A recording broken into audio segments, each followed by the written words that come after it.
Hello, friends. 904 days of war between Russia and Ukraine, and lot many changes are taking place at accelerated rate. In southern war zone, however, no changes on Kherson as well as on Zaporizhia front. In east, on Marinka front, there have been changes. Russians advanced flanks of Konstantinovka and Ugledar highway. Also towards Vodyanoi. As far as Konstantinivka village itself is concerned, Russians have advanced almost in the middle of it.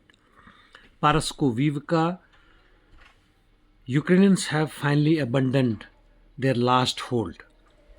Georgievka, no changes. Krasnogorovka, once again, no changes. However, Russians have stretched out along Lozovaya. Avdiivka, once again, Russians have been making advance all along, especially towards Kursk, where they have advanced along railways southwest of Progress and took control of Orlivka and part of Nikolaev and Zuravka. Also, they advanced towards Gordivka. Toretsk, as earlier, they making good advances. They seized Zheleznoe, that is Artemov. They have advanced also inside New York and now hold close to 75% of this establishment, and west of it towards Sukha Balka, which is quite a good gain. Bakhmut Chasiver in southern flank, Russians have finally seized Kleshcheevka fully after advancing 800 meters westward. North of Soledar Sivesh sector, no significant changes. In northeast Ukraine, Russians are making advance towards Peshanoe and adjacent regions in Svatovo region, otherwise no changes. North of Kharkov, Lipsty direction, Russians advanced eastern shore of Traviansky Reservoir and reached Dacha north of Lipsty. As far as Volchansk is concerned, fight continues inside the establishment. No significant changes.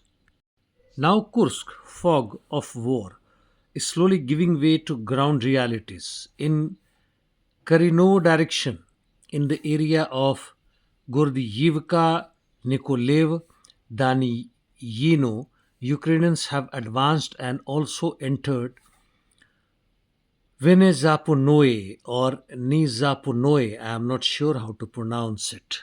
But after entering, they have almost captured this village. Also, local battle continuing in the vicinity of Korneo. North of it, Ukrainians seized few other villages, Uspenivka, Gordivka or Gordlivka, Viktorovka.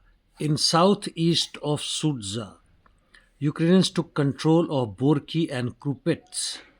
Fight is continuing in Martinovka area.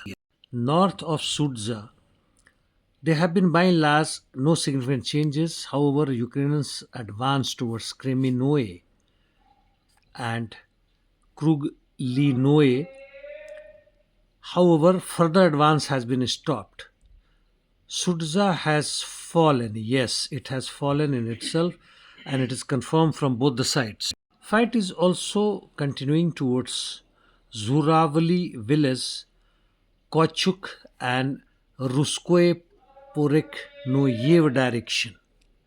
Belovo district under Ukrainians, not very sure, but it looks like the fight is going on inside, and Glushkovo village is being evacuated by the Russians. At this given moment, it seems that Ukrainians are advancing continuously in many fronts, and so called stabilization, or rather claimed by the Russians, does not exist at this moment. The Ukrainians' momentum might have reduced, nonetheless, they are advancing, and it will take time for Russians to bring enough reserve and other wherewithals to stop Ukrainians' advance. Interdiction missions, Ukrainians carried out largest drone attack on 8 Russian Federation regions, totaling close to 117 UAVs and 4 missiles. Most of them, though, were intercepted. Nonetheless, they created damages in Voronezh, Nizhny Novgorod, Volgorod, Kursk, Belgorod, Bryansk, Rostov. Russians too launched series of attacks in Zhytomyr, Vinnytsia, Nikolaev, Kiev, Odisha. Palestine Israel Middle East, no significant changes in Gaza as well as in other parts of Middle East. Yesterday night, Moscow's central area was lit up with Pakistani flag colors on its independence. Today is India's independence and being celebrated with lots of preparations and by the people with lots of Josh. Though the massive unemployment, inflation has its telling effect. And that's all for the day, friends. See you tomorrow. Thanks.